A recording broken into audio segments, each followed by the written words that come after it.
I'm Tyron Hyde, the CEO of Washington Brown, and welcome to 10 with Ty, the podcast where I ask the smartest people I know the same 10 questions to unlock the key to their success and hopefully leave a playbook for my daughter and your family too about investing. Before we get started, this podcast is general in nature and not intended to be individual financial advice. We always recommend you sit down with your accountant or financial planner before making any financial decisions. Now let's get on with the show.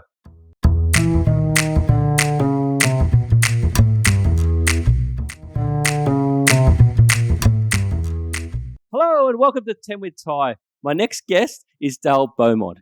Dale's been building companies since he was 19 years old. He's a serial entrepreneur. In fact, I reckon he had his first lemonade stand when he was like 2 years old.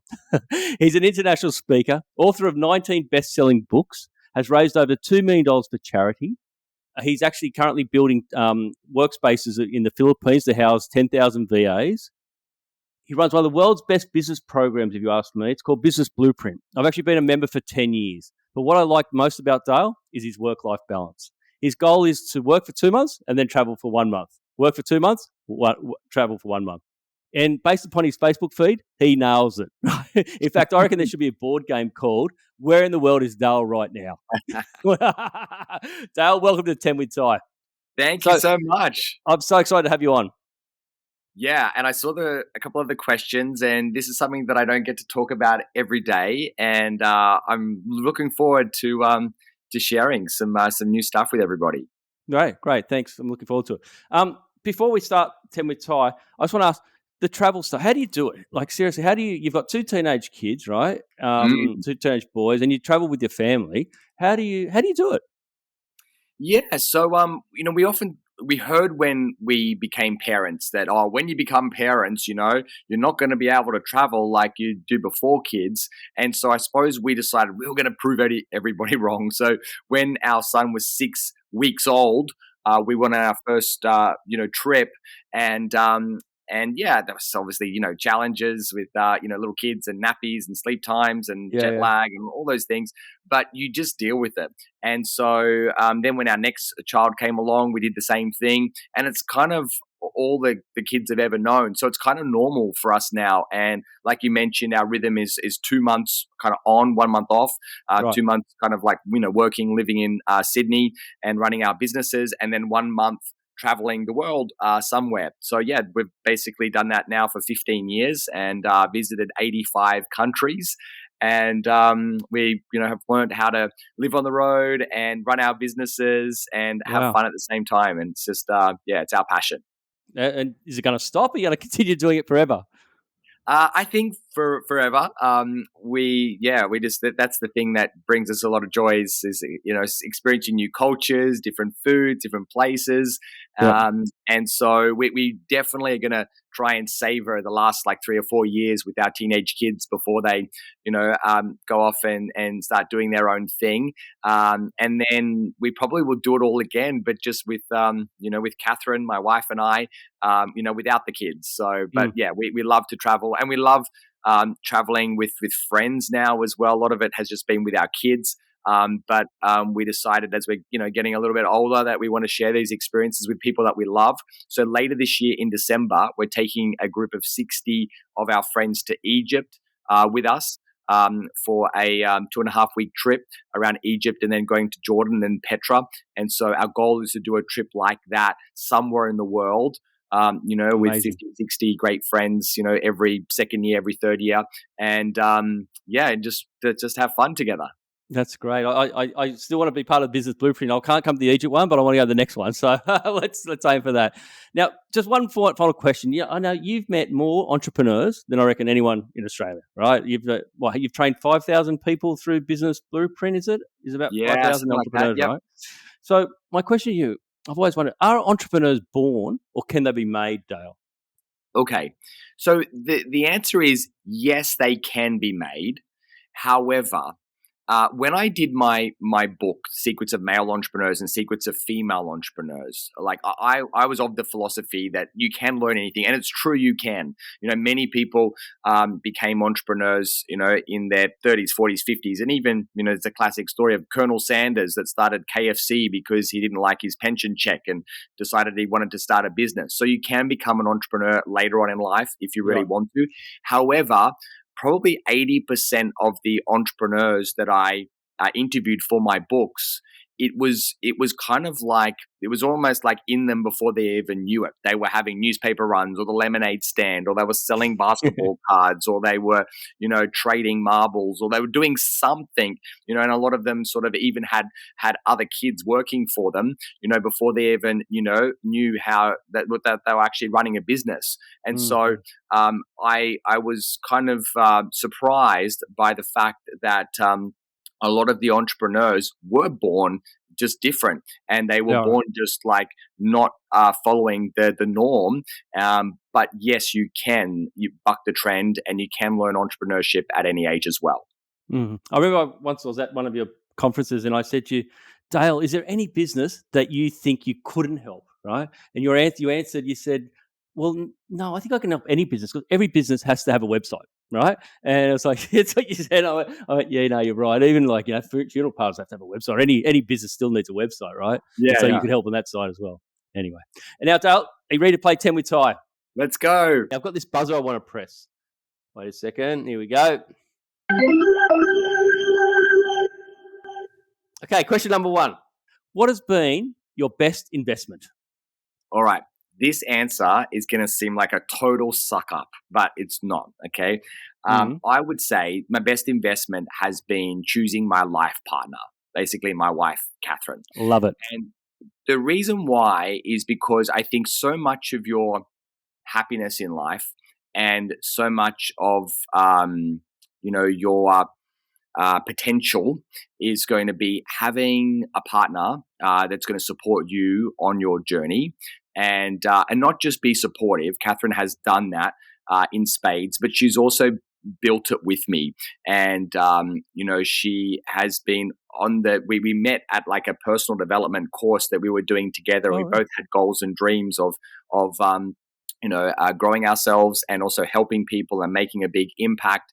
And so we kind of like, teamed up, and a lot of people see me as the guy out the front with the jazz hands, up on stage, but she is behind the scenes, making things happen, managing all the finances. We now have a large property portfolio as well. And it's more than a full-time job to manage all of the investments and things that we have.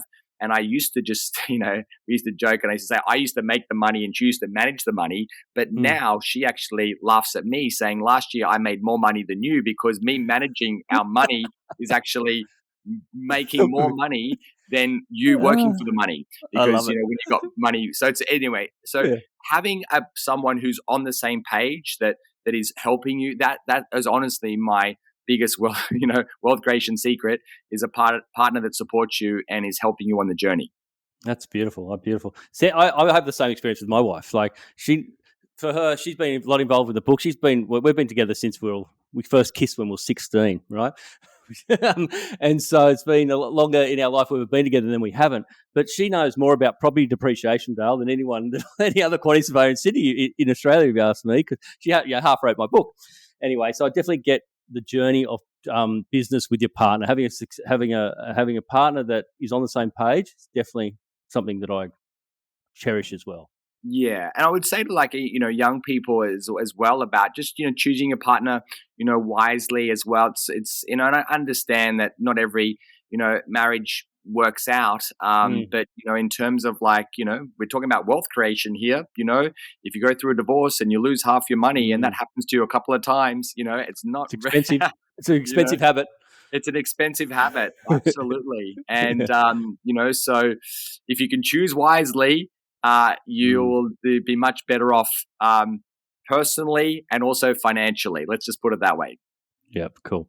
All right, question number 2. Now, I've learned a lot more from my worst investments than I have from my best investments. I don't know about you, but I'm wondering what's been your worst investment, Dale? Look, I think there's a few properties that we still have in our portfolio that probably haven't, returned like others. Some of the off the plan properties and places that were, going to go nuts, and so sort of I was a bit hands off at that particular point, and I was like, just give me three, and just sort of blindly trusted someone else. Catherine had a bad feeling, but I said, "Oh, look, let's just do it anyway." And so I should have listened to her more. There was, a couple of those, and also a few, stocks that I invested in as well, because they were just going up and up and up, and I thought that they were just going to continue to go in that that direction. I've had we had made some great investments, but there's also been a few duds in there as well. But it's taught me a lot. It's taught me about what not to do, and definitely helped me to develop my rules as an investor, what we do, what we don't do. So, it's not all doom and gloom. Like you said, you can learn a lot from your failures as much as your success. I sometimes think that sometimes I would have been better off just doing. Sometimes some of the best investment would be to do nothing, right, and just wait for the market or the property market, or the share market to crash. But it's been a bit in my nature that I kind of have to be fully invested all my life, But sometimes I just switch back. Why don't you just wait when Sydney property market goes down 15%? Then it's a good time to buy. Ken with Ty is brought to you by Washington Brown, the property depreciation expert. Okay, question number 3. What's the most valuable investment advice you've ever received, Dale? So I think it would be around investing, in your education. In fact, how I started my journey actually was that when I was 18 years old, I went along to a money expo. Basically, what had happened was I was a pretty good saver as a kid, and I had a part-time job since the age of 15. And actually, before that, I even worked for my dad because my dad ran a small business. And so I started working for him when I was maybe 12 or 13, and he just used to give me a little pay packet. And so, I'd saved up that money. And then when I was 15, I got a better job. And so I'd saved up, I had about 8 or 9 grand. And I thought to myself, well, what am I going to do with this money? And I could either just leave it in the bank. And at the time, I was getting like whatever, 3-4% interest. Now it's like 0% interest. But anyway, so I went along to this money expo, and this lady kind of like jumped out from the stand, and she's like, "Hi." And I said, "Hi." And she's like, "What are you doing here?" And I'm like, "I'm thinking about investing." And I think it was because, I was 18 years of age, and I probably was, I don't know if I even was in my school uniform when I kind of went there. But I definitely stood out and didn't look like, all the other, brokers and stuff like that walking around, in suits. And so, I told her basically my story. I'd saved up this money. I'm thinking about investing it. I was looking at these like Colonial First State, managed fund. And I was like, this guy was like, "Oh, look, you can get 16% and look at this fund and look at this fund." And I was looking through all these prospectuses and stuff like that.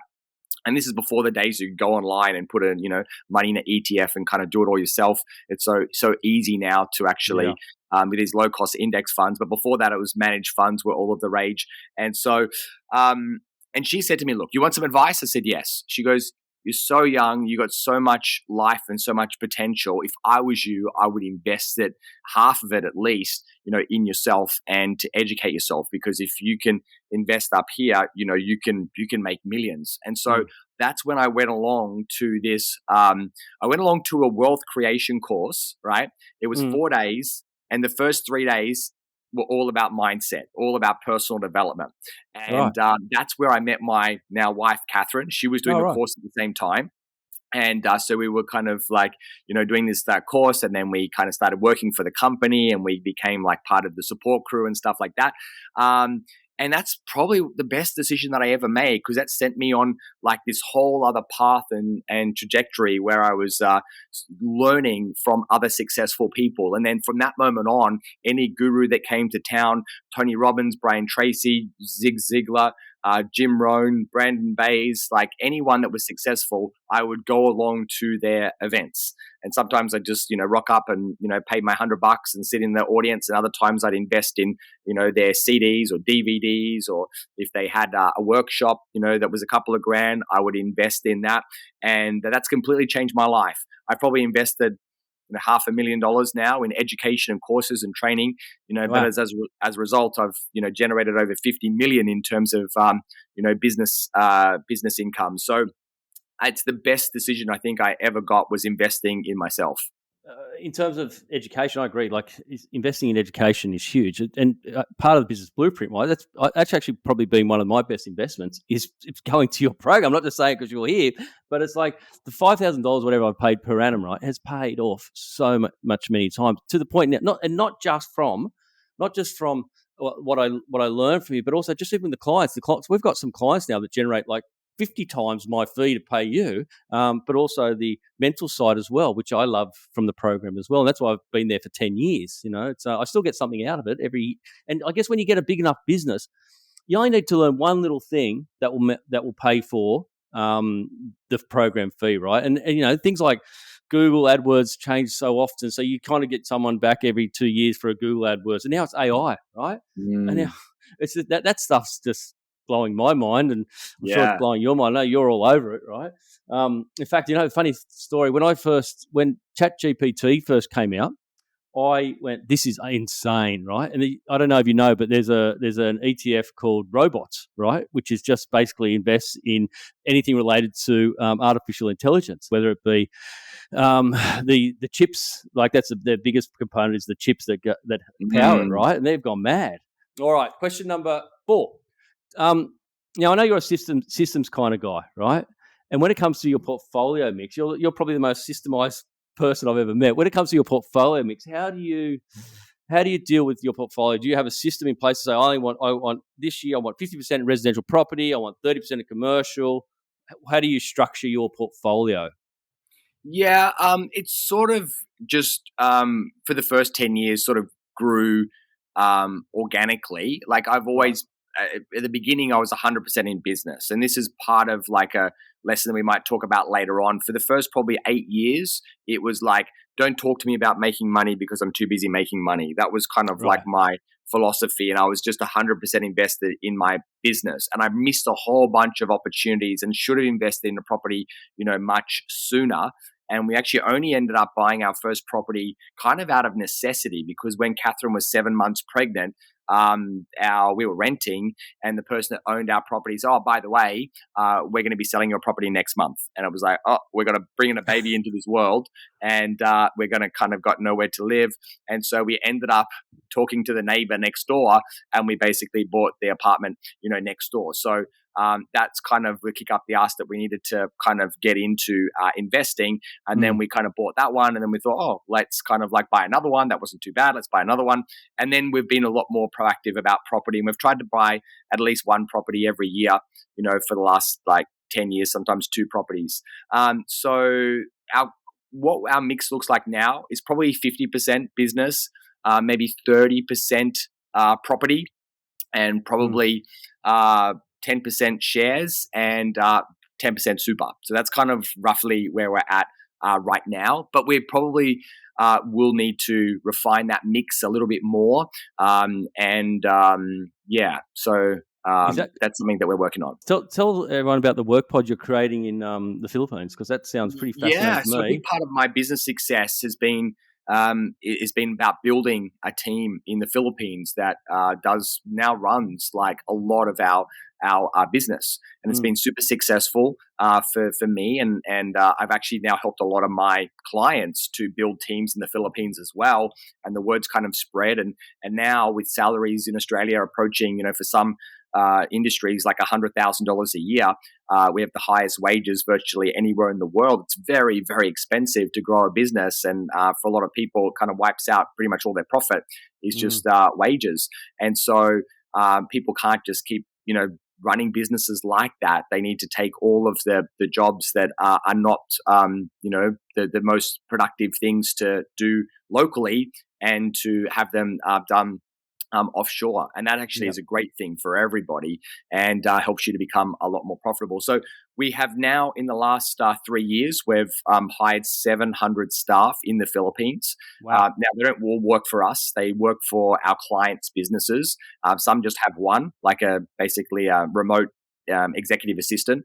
And some now have teams of 5, 10, 20, 50 staff in the Philippines.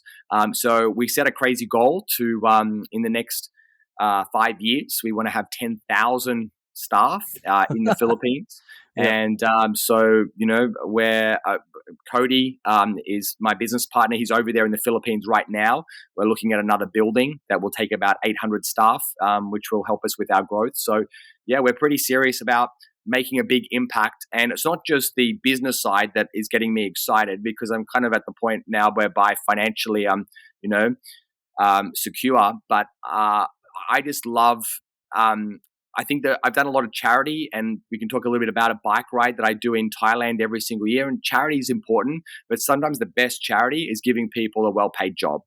And especially in a developing country like the Philippines, by creating, great jobs for people and being able to provide for their family, that just lifts people out of poverty, and it helps people to, to basically, build security for their family, and to be able to educate the next generation. So for me, it's like, and Cody as well, it's like a calling that we have to go. If we can create 10,000 high-paying jobs compared to the $2 an hour that they're getting if they're working in McDonald's or some type of factory, they'd be paid like $2. If we can pay $5 or $6, then that's going to change the lives of the whole generations. Probably those 10,000 people will end up impacting 100,000 people or more. It must be pretty emotional when you go over there and see what you're doing and helping these people change their lives. Yeah, exactly. And there was one staff member who basically was working, he was a really talented guy, but just during COVID, he got laid off, and he ended up basically working as a fisherman, and he wasn't able to make enough money selling fish. And so he actually took a loan from a loan shark so he could basically pay his bills. And then basically they threatened his kind of life if he didn't kind of pay up. And so he ended up working, for, we didn't know this at the time, but he ended up applying as a virtual assistant. One of our clients hired him, paid him, decent salary. He was then able to pay off all of his debts, and now he's debt free, and he's supporting his family. And he was like, I don't know what would have happened to me if I didn't, get this job and opportunity. So there's so many amazing stories like that of young, talented people that are really smart, but they just don't have the same opportunities. It's hard for people to really understand when you live in a Western country where every shop, has got barista, 100 grand a year for a barista, in the shop front, and then people are still walking past. I don't get out of bed for 100 grand.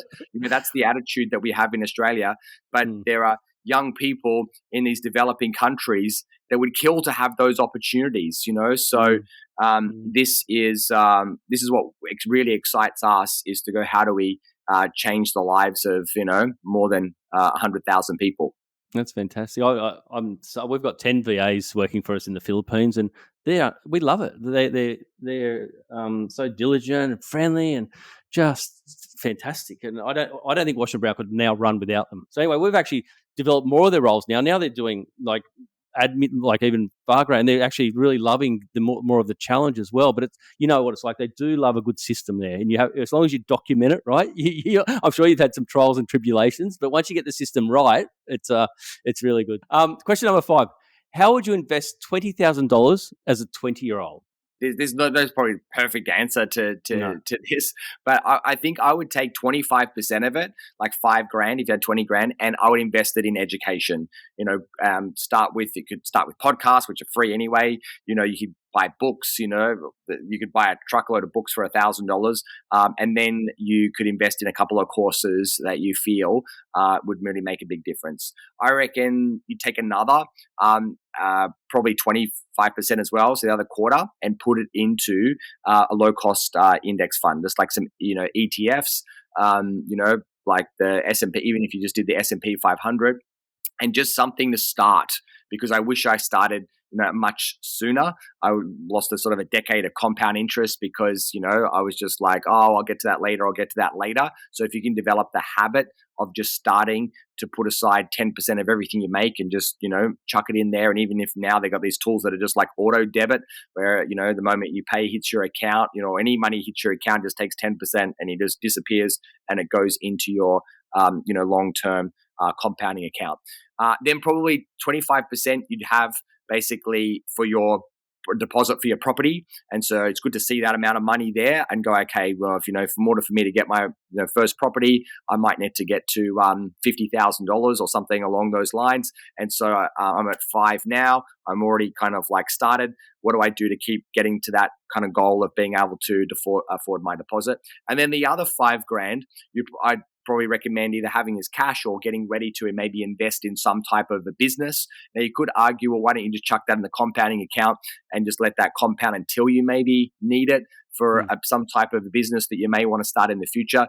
But I think that kind of little quadrant of education, shares, property, and business, that's kind of a pretty balanced, way of going about it. Yeah, I like it. Speaking of compounding interest, I saw an interview with Warren Buffett the other day. And he said something like he first stocks he ever bought, he spent $127 on the stocks it was like in 1950. So it was the first parcel he ever bought. And he said, if I just invested that in an index fund in the S&P 500 today, that would be worth $450,000. So that's the power of compounding interest, right? Wow. Yeah, I know. It was like he actually said, he said, "This will blow your mind." That's how he started this conversation. So anyway, I think he knows a little bit about investing, old Warren. Do you own an investment property? Washington Brown has helped over 250,000 property investors pay less tax with the depreciation schedule. Visit washingtonbrown.com.au to pay less tax today. Dale, question number 6. How would you invest $500,000 as a 50-year-old? Let's just say you came to an inheritance. How would you invest that $500,000? Yeah, and first of all, I want to preface this by saying that, financial advice, I'm just sharing just from my own experience, really. This is not right. actual advice for anyone. You should probably talk to, a licensed person of exactly, what to do. Like in terms of business, I can answer almost anything. That's one of my jam, business coaching. But when it comes to financial advice, I don't know if this is the sort of the best answer, but if you've got about $500,000, then and you're 50, then you're closer to retirement than not. And so I think that self-managed super is the best wealth creation / tax efficient vehicle that there is. And so being able to buy a piece of commercial real estate in a self-managed super fund would probably be a pretty smart thing to do. So with that $500K, you might be able to buy like a $2 million commercial property, and you'd have to obviously talk to a broker and see how much you can borrow, and also see how much it's going to cost you, and see whether the rent is going to fully pay the mortgage. But certainly some type of real estate investment and commercial is going to probably give you quite a good cash flow as well. But if you could store that inside a self-managed super fund, that's probably going to be the best wealth creation vehicle. And you also, got some good leverage as well. You could take that 500,000 and just put it into, stocks if you wanted to as well. But 10 years before retirement isn't a lot of time for compounding. And depending what shares you're going to be investing in, you're probably not going to have that great cash flow. So I don't know. What about you? What would your advice be, Ty? I would put a substantial amount into bank shares. For me, the banking system we have, the 4-pillar banking system, in this country, it's like banks are a protected species. So I'd certainly put a fair amount into bank shares and reinvest those dividends. So you're getting that compounding growth there as well. I'd also, property is my thing, right? So I'd probably buy a property where I could add some value, do a 20 to 50K makeover, because that's a sweet spot if you ask me. I've seen too many people overcapitalize, but that 20 to 50K reno, that's a sweet spot. And you also get those depreciation benefits too. So banking shares, probably I could renovate and add value to. That's where I'd start. Okay, cool. So, good answer. Yeah. Okay, now, let's say you could go back in time and tap on your Dale's shoulder, 20-year-old Dale. What would you tell yourself about investing that you've learned over the last 20 odd years?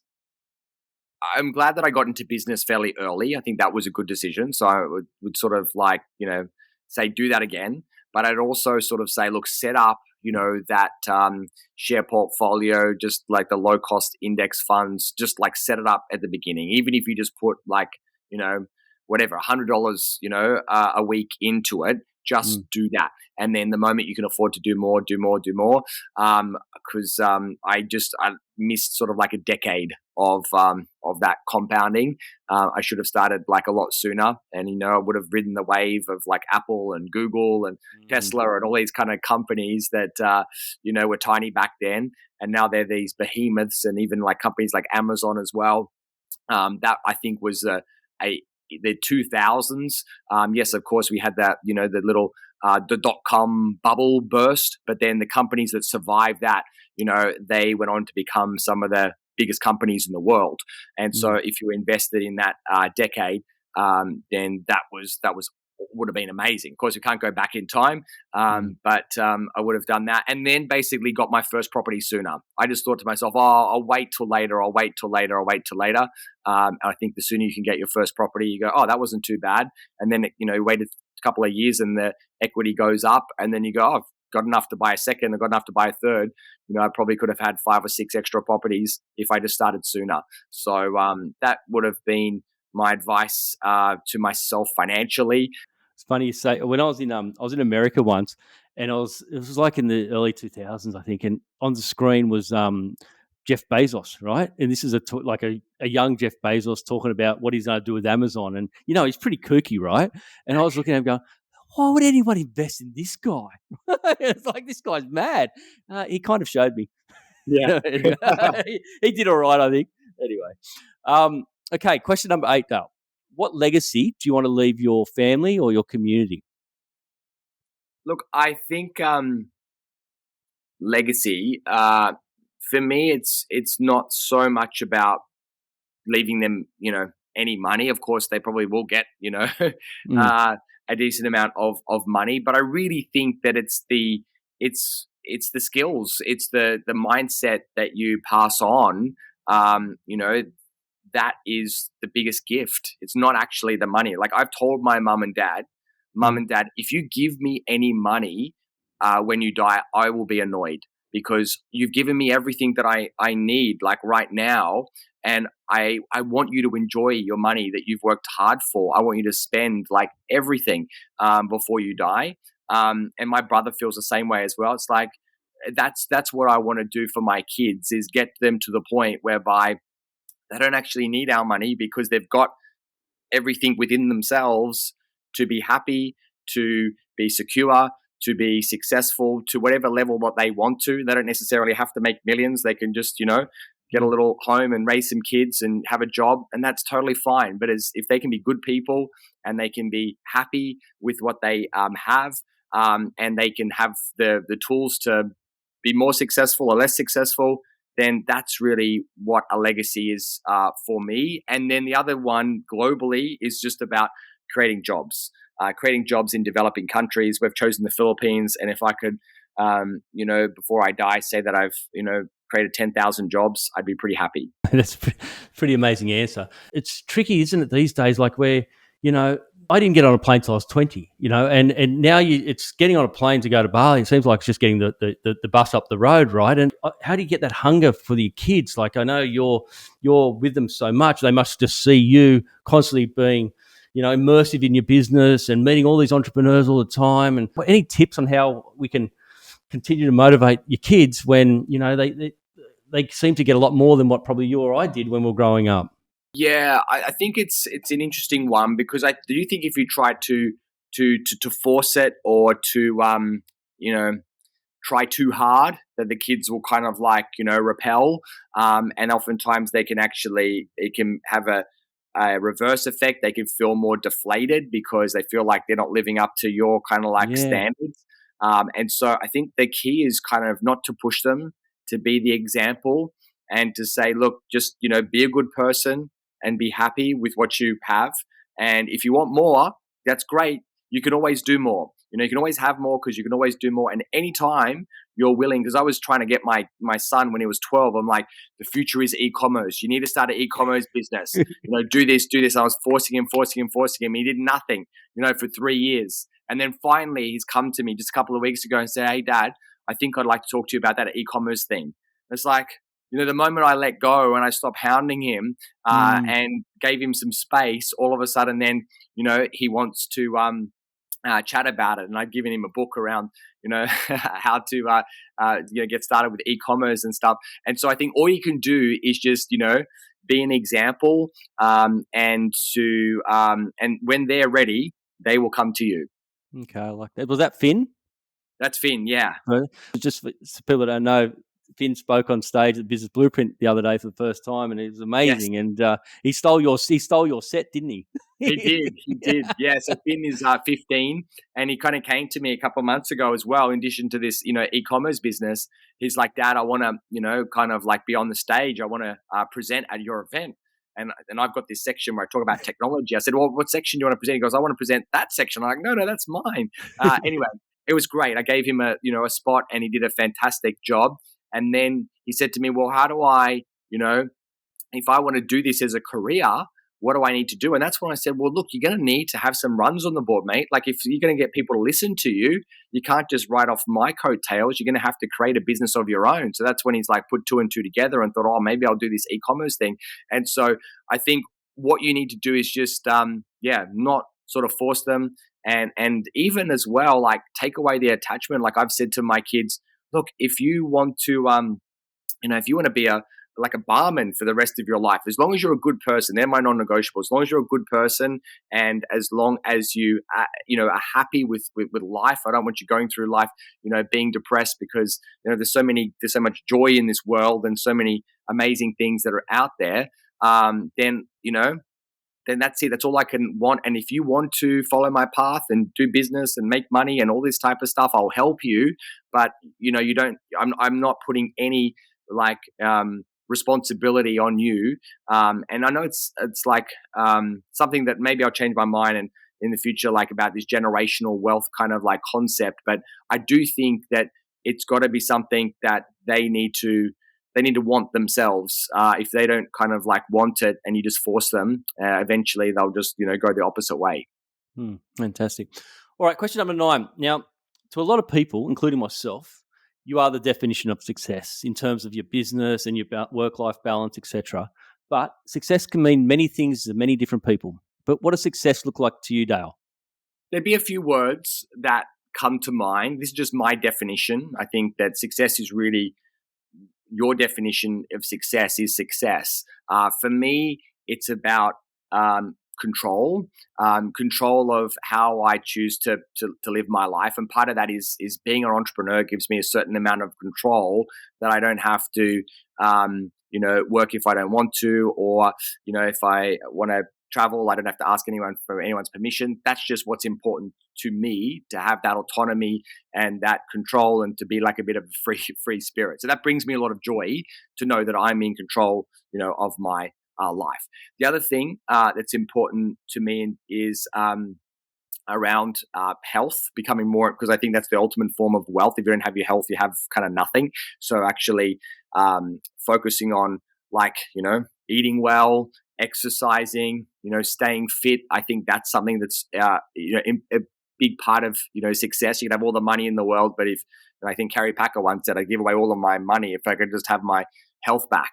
And so that's something that's important. And then another thing I think is impact. Actually helping others, making a difference. Being able to, realize that, in life, it's not just about what you get, it's about what you give and how you contribute and how you kind of help others as well. So, yeah, they're probably the things that are important to me. And of course, another thing, success is about friends and my family, and about my, relationship with my wife and my, kind of kids, because that's something that, should never take for granted. There's a lot of very unhappy relationships out there, a lot of people that have, a lot of challenges with their kids. Maybe they they might be in a position where they have no contact with their children, anymore, or their kind of like grandchildren.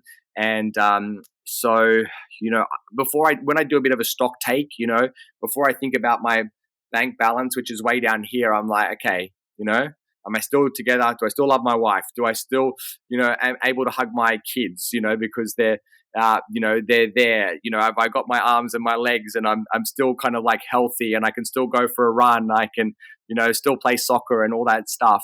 And, I live in one of the, most beautiful places, in the world, or just in Sydney in general, wherever you live, it's such a beautiful place. Then I'm doing okay. And of course, I'm helping people. I'm making a difference. If I do that checklist in my mind, I just feel so much better about myself. And, it helps that I've got money and assets as well.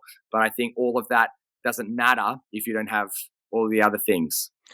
I think you're doing better than okay, Dale. I think you're living a great life. When you do your 90-day action plan, yes, every quarter, Dale does a 90-day action plan, and is part of that health and the impacts. Is that part of your action plan? Yeah, probably not. It doesn't fall into the 5 things in business. Normally, they're all business related, but certainly I've got a set of goals for my personal life as well, and I've got like a calendar now where I put in, okay, this is like what I want to put into my fitness, and this is what I want to do to stay healthy as well, and also to spend time with my kids and my wife and travel. So all of that kind of gets locked and loaded into my diary. In fact, every year I do like a life planning day where I just plan out the next sort of 12 months and what's kind of important. And so that's another thing that I do as part of Business Blueprint is help people not only to plan their business but also to plan their life as well. 10 with Ty is brought to you by Washington Brown, the property depreciation expert. All right, question number 10, Dale. Warren Buffett is quoted as saying, rule number 1 as an investor, never lose money. Rule number 2, never forget rule number 1. Dale, how do you not lose money? Well, this is an interesting question because, one way to not lose money is to do nothing, and not take any risk and take your money and put it in a pillow, but put it under the pillow. But inflation kills it. Yeah, inflation kills it. So that's not super smart. So you have to do something with your money, and there is going to be a little bit of risk, but you certainly can lower, your risk by, and even Warren Buffett himself says if he didn't have Berkshire Hathaway, or even with his kids, he'd just say, look, put it in the S&P 500 and just basically do nothing and just let it compound over time. And so that is a very low risk, and you may lose money 1 year, but you're not going to lose money over 5 years or 10 years. It's never happened before. So I think that you have to do something, and losing money. Sometimes even when I wake up and I check my stocks and I go, I lost money overnight, and it's like, well, that's just today. The whole market's gone down. Don't worry about it. It'll be back up tomorrow. So. Yeah, but I do get the point. You definitely don't want to lose money over a long period of time. But I think the other school of thought is if you're young enough, or even if you're 50, with modern technology and all this stuff that's coming out with regards to health, if you start looking after yourself, you could live to 90 or 100. And that's my plan. My plan is to live to 100, and something like 90% of Warren Buffett's wealth came in the last 20 years of his life. And so if you're going to live to 100, you got plenty of time. Don't want anyone thinking, oh, I'm 50 and I've kind of like lost my chance. It's like, no, you've got 50 years of compounding left. You've got heaps of time. And I think even if you make a couple of bad decisions, even if you lose a little bit of money, in the past it would have been like, you're 50 years of age, you lost the money and you didn't have the time to rebuild again. Like, people are I hear sometimes people talking about, 10 years ago, I lost all of this money. It's like, well, what have you done since then? You've had 10 years to make it back, or you've had 10 years to do a whole bunch of other stuff, and you're still whinging and complaining about the money you lost 10 years ago. Just let it go and move on and keep moving forward. And if you lose money, you just dust yourself off and you learn from it and you just keep moving forward. So while I agree with Warren's advice around losing money, I don't think people should be so scared about. I think doing nothing is actually worse. Yeah, I agree. It's funny how many people I've met in my life that, at age 50 and they're like, God, I wish I started investing earlier. And so what's that saying? When was the best time to buy property? Yesterday. When's the second best time to buy property? Today. Yeah. So very good. All right. Now, there is one thing I haven't told you, Dale. There is a surprise question. Okay. Okay. It's because these questions are on the website, so it's not a surprise. It's a trick, but it's the last question. Yes. And it's related to that individual's expertise and obviously your entrepreneurial skill. So, what advice would you give parents on how to instill an entrepreneurial spirit in children? That's a really good question. So, I think that if you think about, what entrepreneurship is, like oftentimes we would associate that with starting a business, as some type of an enterprise. But an entrepreneur was like the person that used to make like a theater show, and they would have to hire the actors, and they would have to book the theater, and they would have to go and like figure out who's going to sell the tickets, and they'd have to think about the advertising. And that was the entrepreneur that used to hundreds of years ago put on a show. And so what you could do with your kids, is basically, even if they're 5 years old, start with something like, let's organize a birthday party. Okay. And we're going to do this together. They're not starting a business, but they're learning about, okay, well, what do we need to do to start this business? Well, we need to come up with some invitations. That's called marketing. We need to book a venue, that's going to be, we need to maybe hire, a clown, that's like staff, so, and what's our budget for this and things like that. So what I would suggest is get your kids involved in projects, whether that be, organizing a Christmas party, or whether that be, let's plan our itinerary, or let's kind of coordinate, landscaping. So we're going to do this type of stuff. And unknowingly, they're developing these entrepreneurial skills around time management, around prioritization, around making sure that we are allocating our resources wisely. We're saying saying no to some things so we can say yes to other things. I think if you can kind of start to develop those skills at a younger age, and all you do is you just plug in, the right business opportunity, and then voila, this person is suddenly a real entrepreneur in terms of a business entrepreneur, but they've got a lot of these skills, that they've learned by default. Dale, that's brilliant. And then what we could do is send them an invoice and teach them about accounting. And then on the way out, eat a third of their ice cream and teach them about tax. Exactly. Excellent. All right. Well, that's it, Dale. Thank you so much for being on the show. I know you're off traveling again. I've really enjoyed it. I think I've got so much out of this. It's unreal. Thank you for being on 10 with Ty. Pleasure. Good luck, everybody. Now, if you've been impressed with Dale, and I'm sure you have, you can work with Dale by visiting www.businessblueprint.com. That's www.businessblueprint.com. And if you've liked this episode, don't forget to subscribe. 10 with Ty is brought to you by Washington Brown, the property depreciation expert.